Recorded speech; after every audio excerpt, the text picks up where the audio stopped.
the mighty and resilient Merrimack River, carving through the communities of our great region. My name is Linda Lorden, proud president of Merrimack County Savings Bank, and like the river that serves as our namesake, we're a constant yet ever-changing presence. Because to us, it's bigger than banking. It's about powering communities and putting people first. It's about knowing where you came from and where you're going. That's Merrimack style. Visit us at themerrimack.com. Este podcast no tiene publicidad ni sponsors, pero si te gusta escucharlo y quieres apoyarnos, por ejemplo, comprándonos un café, puedes ir a nuestra página web, sección Cómprame un café y ver cómo hacerlo. Bienvenidos al podcast Biografías en 5 minutos, donde cada semana te contamos cosas interesantes sobre gente interesante en alrededor de 5 minutos. Aquí está su presentadora, Mercedes Mariño. Hola, soy Mercedes Mariño. Bienvenidos a otro episodio de Biografías en 5 minutos. Hoy, episodio 13, Charlie Chaplin. Sir Charles Chaplin, conocido también como Charlie, nació el 16 de abril de 1889. Sus padres eran músicos de salón. Charles Chaplin Sr., cantante e hijo de un carnicero, y Hannah Harriet Pedlingham Hill, quien tuvo una breve carrera como Lily Haley. En 1891 la pareja se separó, pero no se divorciaron. Hannah tuvo otro niño, George Wheeler Dryden, con otro músico de salón, Leo Dryden, quien se llevó al niño a sus 6 meses de vida. Charlie y George se reencontraron 30 años después. Charlie también tuvo otro hermano, Sidney John Hale, un hijo ilegítimo que quedó bajo custodia legal de Charles Sr. cuando se casó con Hannah. No es claro dónde Charlie nació, aunque se cree que fue en la calle East de Walworth, Londres. Donde sea que fuese, él y su hermano Sidney, de pequeños, vivieron con su madre en un distrito de Londres llamado Kennington. La familia tenía poco ingreso económico y pasó años en la pobreza. Por eso, a los 7 años, Charlie fue al asilo para pobres Lambeth. El ayuntamiento le asignó una vacante en el colegio del Distrito Central de Londres para niños pobres y a pesar de que se reunió con su madre en julio de 1898, pronto volvió al asilo y fue a un colegio similar en Norwood. Ese mismo año, a Hannah la ingresaron en el asilo psiquiátrico Cane Hill porque sufría de psicosis que había sido probablemente producto de una infección causada por el sífilis. Durante este tiempo, los chicos se quedaron con su padre, que era un alcohólico y apenas estaba en condiciones de criarlos. En 1900, Charles Sr. murió. Parecía que Hannah se estaba recuperando de su enfermedad, pero en 1903 tuvo que reingresar al psiquiátrico.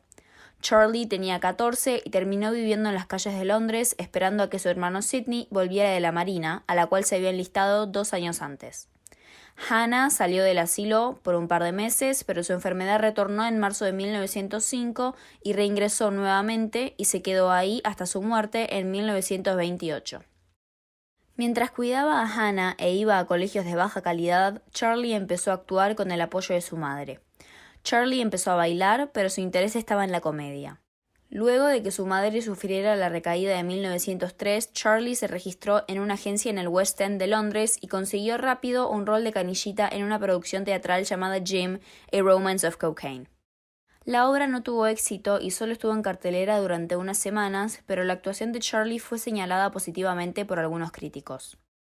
El escritor de la obra, Harry Arthur Sainsbury, le consiguió otro rol a Charlie, esta vez como un paje en una producción de Sherlock Holmes que llegó a hacer 3 giras nacionales. La popularidad de Charlie hizo que actuara de Sherlock Holmes en algunas funciones junto con William Gillette, el otro Holmes. Charlie dejó la obra en 1906 luego de haber estado en ella durante 2 años y medio. Charlie mejoró sus destrezas como comediante durante los próximos años e hizo una gira con su hermano, quien también quería ser actor.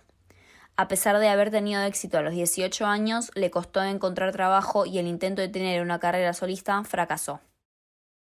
Sin embargo, Sidney tuvo éxito cuando se unió a la compañía de comedia de Fred Karnow y en 1908 se convirtió en uno de los artistas estrellas. Sidney consiguió que lo tuvieran a Charlie a prueba por 2 semanas. De inmediato, él impactó con su actuación en el Teatro London Coliseum y le ofrecieron un contrato. Charlie comenzó con roles pequeños y para 1909 se había convertido en la atracción principal del espectáculo. Por eso, Karnow lo seleccionó para que vaya de gira con un grupo que hacía vaudeville en Estados Unidos. La gira duró casi 2 años. Charlie volvió a Londres en junio de 1912, pero no podía esperar para que la nueva gira comenzase en 6 meses. Luego de haber estado 6 meses en la segunda gira, Charlie conoció a un representante de la compañía de producción New York Motion Picture, quien había visto sus actuaciones y le ofreció unirse a los estudios Keystone. A pesar de que a Charlie no le impresionaban mucho estos estudios, era su oportunidad para entrar en la industria cinematográfica. Lo consideró como una nueva oportunidad para tener una nueva vida y en septiembre de 1913 firmó un contrato por $150 por mes. En diciembre de 1913, Charlie estaba en Los Ángeles cuando conoció a su nuevo jefe, Max Sennett. En las siguientes semanas, Charlie trató de aprender todo lo que pudo acerca del proceso de rodaje y debutó como actor en una película muda llamada Carreras Sofocantes, que se estrenó en febrero de 1914. A Charlie no le gustó esta primera película, pero antes de hacer la segunda, Extraños dilemas de Mabel, eligió su propia vestimenta y eligió el papel que sería su firma, el vagabundo. El personaje fue tan exitoso que llevó a hacer una serie de películas y luego de la 11ª, llamada Mabel al volante, le dieron la oportunidad a Charlie de dirigir. Chaplin debutó como director en mayo de 1914 con el lanzamiento de Charlotte y la Sonámbula, que fue un gran éxito. Después de esta, Chaplin dirigió casi todas las películas en las que aparecía. Sus películas se volvieron muy populares y Charlie empezó a tener muchos admiradores, así que cuando tuvo que renovar contrato, Charlie pidió $1,000 por semana. Sennett se negó a pagarle esa cantidad porque pensaba que Chaplin estaba pidiendo demasiado. Charlie sabía que igual él valía el dinero que pedía, así que cuando en diciembre de 1914 los estudios SNA, que tenían base en Chicago, le ofrecieron un contrato de $1,250 por semana, más un bono de $10,000, Chaplin no dudó en firmar. En SNA, Chaplin se tomó el tiempo de desarrollar más sus películas. En vez de entregar una cada semana, se tomaba un mes o más entre estreno y estreno. El personaje del vagabundo evolucionó también y se volvió más gentil y romántico. Chaplin también reunió a un equipo de actores y contrató a una mujer principal llamada Edna Purviance, con quien desarrolló una relación amorosa. En 1915, la película Charlotte Vagabundo se estrenó y mientras estaba en SNA se lanzó la película Charlotte en el banco, la cual tuvo un final triste por primera vez en la carrera de Chaplin. Sus innovaciones en películas hicieron que críticos serios lo empezaran a notar y para fines de 1915 se había vuelto un fenómeno cultural. Esto causó que tuviera su propia mercadotecnia y que participara en canciones, historietas cómicas y dibujitos animados. Chaplin se dio cuenta de que se había vuelto una persona famosa en todo el mundo y cuando su contrato con SNA se acabó, le llovieron numerosas ofertas que incluyeron a firmas como Universal, Fox y Vitagraph. La mejor fue la de la corporación Mutual Film, que le ofreció $10,000 a la semana.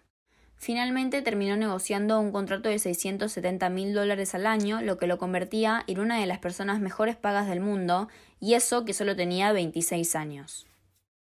Muchas películas icónicas se estrenaron desde el nuevo estudio de Chaplin en Los Ángeles, como Charlotte en la tienda, Charlotte músico ambulante y Charlotte sastre de señoras. En este momento, Chaplin contrató a Henry Bergman, con quien trabajaría por más de 30 años.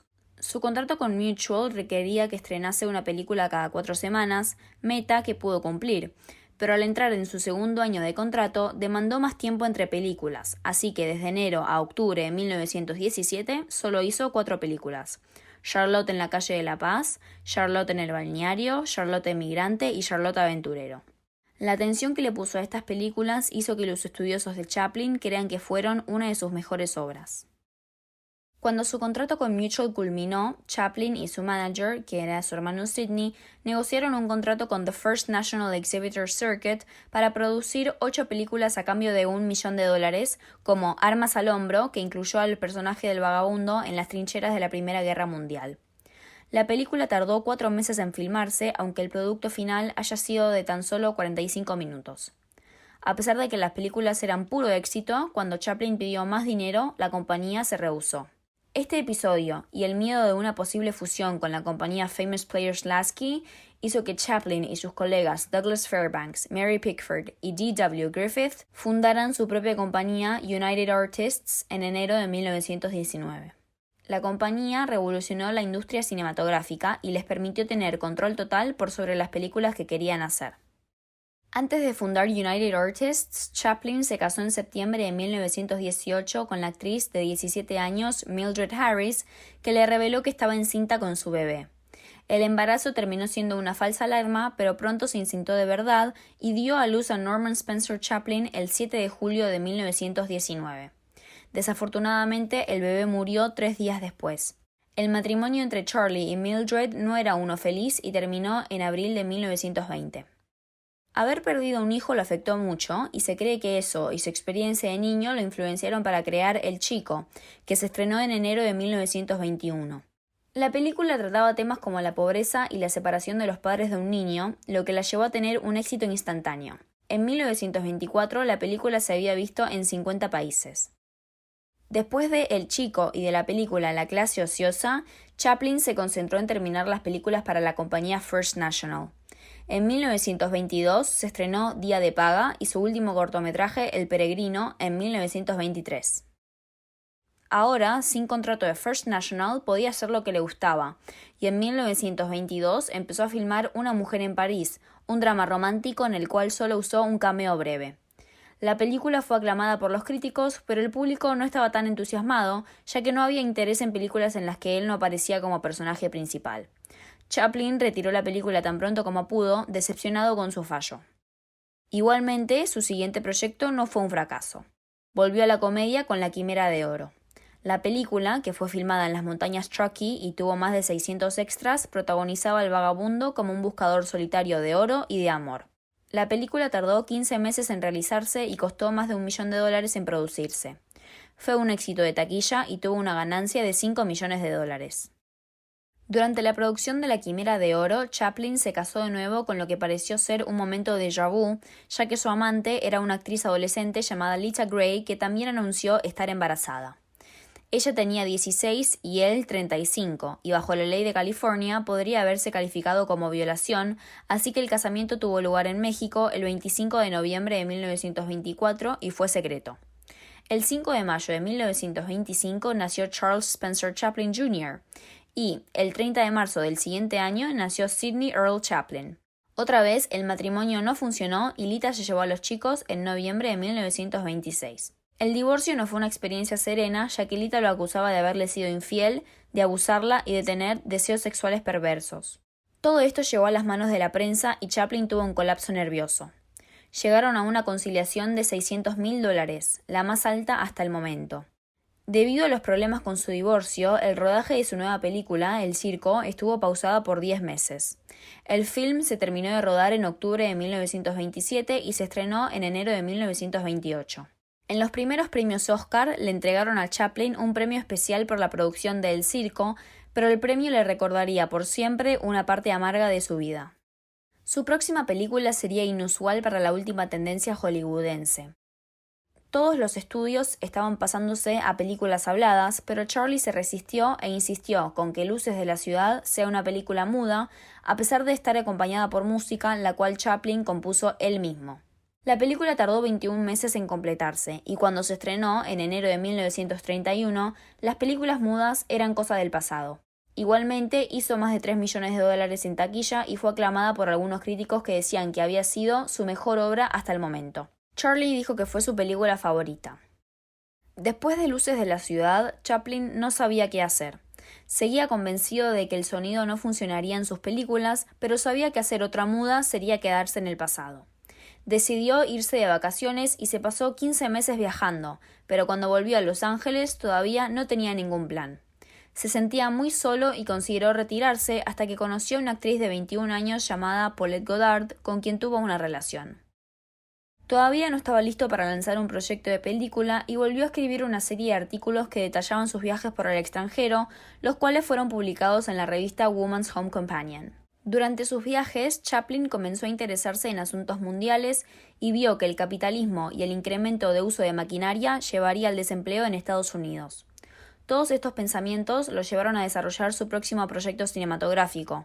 Tiempos modernos se trataba sobre cómo el vagabundo y Paulette Goddard enfrentaban la Gran Depresión. La película iba a ser hablada, pero durante la producción Chaplin cambió de parecer y hubo muy poco diálogo en la película. Sin embargo, incluye la voz del vagabundo, que canta una canción inentendible. Esta es la única vez que se escuchó su voz. La película tardó más de 10 meses en completarse. Tiempos modernos se estrenó en febrero de 1936 y tuvo diferentes llegadas. Dio ganancia, pero no tanta como la película anterior. Luego del lanzamiento de Tiempos modernos, Chaplin y Godard se fueron de viaje al este, donde se casaron. Ella obtuvo el papel femenino principal en la película El Gran Dictador, pero la pareja se distanció y finalmente se divorció en México de 1942. El Gran Dictador fue la próxima película de Chaplin que se metiera en el mundo de la película de manera más profunda y directa, ya que el personaje de Chaplin se parecía a Adolf Hitler y satirizaba directamente al líder nazi. En la película, Charlie interpretó los dos roles principales, un barbero judío que se parecía mucho al vagabundo y la parodia de Hitler, Adenoid Hynkel. Le avisaron a Chaplin que una parodia de Hitler era muy controversial, pero Chaplin tenía dinero propio, así que la produjo y la estrenó en octubre de 1940. La película fue muy popular, produjo mucho dinero para la época y recibió 5 nominaciones para los Óscares. Sin embargo, también marcó el inicio de la decadencia de la popularidad de Chaplin. Se cree que su popularidad decreció porque al final de la película, Chaplin deja de ser el barbero judío y le ruega a la cámara por 5 minutos para que la guerra y el fascismo acabaran. Desde este punto en adelante, se cree que el público nunca pudo separar a Chaplin de sus creencias políticas. Las ideologías de Chaplin empezaron a llamar la atención, como la de J. Edgar Hoover, el director del FBI, que tomó la oportunidad para tratar de desacreditar a Chaplin. Lanzó una campaña en contra del actor, impulsada por el escándalo que causó la actriz Joan Barry, con la que Chaplin había tenido una aventura, al demandarlo por paternidad no acreditada. También se lo acusó de ser comunista. El FBI formalmente acusó a Chaplin por 4 motivos, uno de los cuales fue no cumplir la ley Mann, que prohíbe el traslado de individuos a otros estados con el objetivo de prostituirlos. Él había llevado a su novia, Joan Barry, de Nueva York a Los Ángeles. Si se lo encontraba culpable, Charlie podría recibir hasta 23 años de cárcel. Charlie fue absuelto a 2 semanas del comienzo del juicio, en marzo de 1944, pero su reputación había sido seriamente dañada. Chaplin no fue muy inteligente y solo 2 semanas después de haber sido demandado por paternidad, se casó nuevamente con una actriz de 18 años, Una O'Neill. Este matrimonio sería distinto. Se casaron en febrero de 1945 y continuaron juntos hasta la muerte de Chaplin en 1977. La pareja tuvo 8 hijos. Tuvo que pasar un largo tiempo para que Chaplin se pudiera recuperar de todo el alboroto del juicio por la ley Mann y pudiera volver a trabajar. En 1946 empezó una película de humor negro llamada El señor Verdeux. No pudo evitar dejar de lado la política y la película fue en contra del capitalismo y del desarrollo de las armas de destrucción masiva. Se estrenó en abril de 1947 y fue muy controversial. Hasta la abuchearon a Chaplin en la premiere. El FBI se involucró de nuevo y en 1947 lanzó una investigación oficial para controlar las actividades políticas de Chaplin. Querían deportarlo. La próxima película de Chaplin fue Candilejas, que trataba menos sobre política y más sobre su propia vida. Hasta fue protagonizada por miembros de su propia familia, como 5 de sus hijos. El rodaje de Candilejas empezó en noviembre de 1951.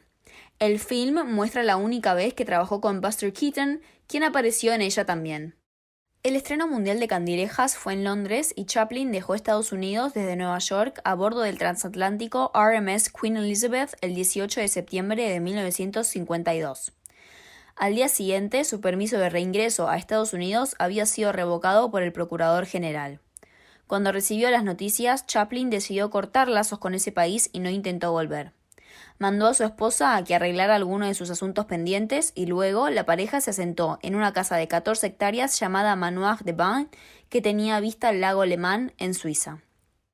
Su siguiente película continuó por la rama de la política e incluyó muchas de sus nuevas experiencias en Estados Unidos. Un rey en Nueva York se estrenó en septiembre de 1957 y recibió reseñas irregulares. Chaplin se negó a estrenarla en Estados Unidos, entonces la película no generó tanta ganancia. No la pasarían en ese país hasta 1973. En 1959, Chaplin lanzó La cabalgata de Chaplin, que incluyó una reedición de algunas de sus películas viejas, como Vida de perro, El peregrino y Armas al hombro. En 1964 lanzó sus memorias, un libro de 500 hojas que fue un bestseller.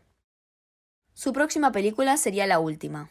La Condesa de Hong Kong fue una comedia romántica situada en un crucero y protagonizó a Marlon Brando y a Sophia Loren. Charlie decidió concentrarse en la dirección, pero tuvo un pequeño cameo. La película fue un fracaso y se dice que Chaplin se sintió muy herido por la respuesta negativa que tuvo. Por el final de los años 60, la salud de Chaplin empezó a deteriorar y sufrió unos pequeños ACVs. Había empezado a escribir otra película, The Freak, pero nunca la terminó porque se concentró en relanzar sus películas viejas como El Chico y El Circo para principios de los años 70. En 1971 lo nombraron comandante de la Orden Nacional de la Legión de Honor en el Festival de Cine de Cannes y recibió un premio especial en el Festival de Cine de Venecia en 1972. También el mismo año le ofrecieron un premio honorario de la Academia de Artes y Ciencias Cinematográficas. A pesar de dudar si recibir el premio, viajó a Estados Unidos por primera vez en 20 años para recibirlo. Tuvo la ovación más larga de la historia de la Academia. En 1975, la reina Elizabeth II lo nombró caballero, pero él no tenía fuerzas para arrodillarse ante ella y tuvo que recibir el honor desde su silla de ruedas. Sufrió muchos más ACVs durante los años 70, lo que lo llevó a depender de una silla de ruedas y a que su salud deteriorara. En Navidad de 1977, Sir Charlie Chaplin murió en su casa mientras dormía. Tenía 88 años. Fue enterrado en el cementerio de Corsières-sur-Vevey.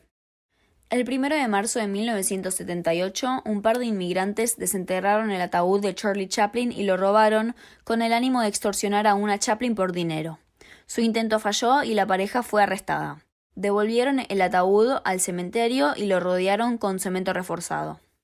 Espero que te haya gustado este episodio de Biografías en 5 minutos. Si quieres ver la transcripción de este episodio, puedes ingresar a nuestra página web www.biografiasen5minutos.com. Sería genial si me pudieras dejar una reseña honesta en iTunes. Si no quieres perderte ningún episodio, suscríbete. Si quieres hacer una sugerencia para una futura biografía, por favor usa la caja de sugerencias del sitio web. Como podrás notar, no tengo patrocinador, así que si te gustó este episodio, ¿por qué no comprarme un café? Entérate de más en nuestra página web, sección Cómprame un café. Gracias por escuchar y nos vemos la próxima semana.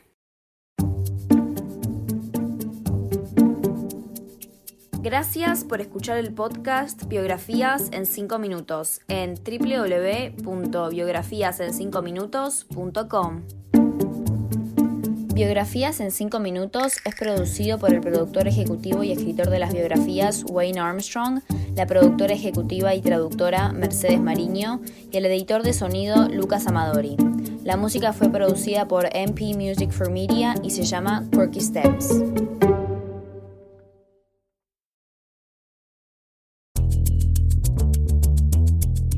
Okay, it's official. We are very much in the final sprint to Election Day. And face it, between debates, polling releases, even court appearances, it can feel exhausting, even impossible to keep up with. I'm Brad Milkey. I'm the host of Start Here, the daily podcast from ABC News. And every morning, my team and I get you caught up on the day's news in a quick, straightforward way that's easy to understand, with just enough context so you can listen, get it, and go on with your day. So, kickstart your morning. Start smart with Start Here and ABC News, because staying informed shouldn't feel overwhelming.